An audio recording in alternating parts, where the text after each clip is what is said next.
आज है history day 7 और आज हम बात करेंगे वैदिक पीरियड के बारे में। वैदिक पीरियड को बेसिकली 2 पार्ट्स में डिवाइड किया गया है। फर्स्ट वन इज़ अर्ली वैदिक पीरियड जो 1500 BCE से लेकर 1000 BCE तक आता है। देन लेटर वैदिक पीरियड जो 1000 BCE से लेकर 500 BCE तक आता है। अर्ली वैदिक एज को ऋग वैदिक एज भी कहते हैं क्योंकि इस समय ऋग्वेद को कंपोज किया गया था जो एक ओल्डेस्ट वैदिक टेक्स्ट है।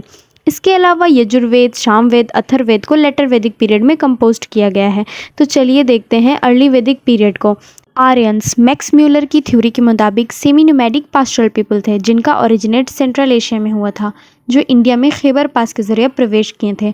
अगर हम पॉलिटिकल ऑर्गेनाइजेशन की बात करें तो ये एक मोनार्कियल फॉर्म ऑफ गवर्नमेंट था जिसमें ट्राइब को जन और इसके किंग को राजन कहा जाता था।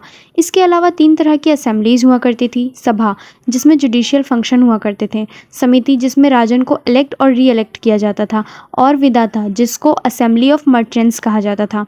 ट्राइबल सोसाइटीज़ हुआ करती थी जिसमें वॉरियर्स, प्रेस्ट, कॉमनर्स होते थे, और बाद में दासाज और शूद्रास को भी ऐड किया गया।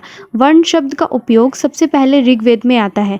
फैमिली पेट्रियार्कल हुआ करती थी, मेन और वुमेन के पास इक्वल पावर्स होते थे।